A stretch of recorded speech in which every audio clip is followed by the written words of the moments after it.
ભાવનગર શહેરના સરદારનગર વિસ્તારમાં રહેતા અને રૂવાપરી રોડ સ્ટીલ કાસ્ટ નજીક કન્સ્ટ્રક્શન સાઇટ ધરાવતા ઉદ્યોગપતિ જગદીશભાઈ ઓમપ્રકાશ રાજાની સાઇટ પર ગઈકાલે ખેડૂતવાસમાં રહેતા આકાશ તેમજ બે અજાણ્યા માણસોએ મળી જગદીશભાઈ રાજાના નવા બંધાઈ રહેલ બિલ્ડિંગમાં ગેરકાયદેસર રીતે પ્રવેશ કરી તોડફોડ કરી અહીં હાજર લોકોને જાનથી મારી નાખવાની ધમકીઓ આપી હતી। ઉપરાંત બીજા દિવસે પણ ખનણીખોરો ફરી ગેરકાયદેસર રીતે પ્રવેશ કરી સીસીટીવી સહિતના ઇલેક્ટ્રિક ઉપકરણો તોડી નાખ્યા હતા। ઉપરાંત આ લોકોએ બિલ્ડર જગદીશભાઈને ફોન ઉપર ખંડણી માંગી હતી તેમજ ધાક ધમકીઓ પણ આપી હતી।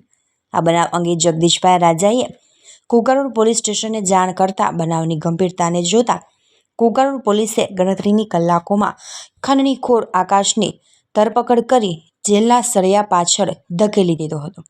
બાકીના આરોપીઓને પકડવા કોકારોડ પોલીસે ચક્રો ગતિમાન કર્યા હતા।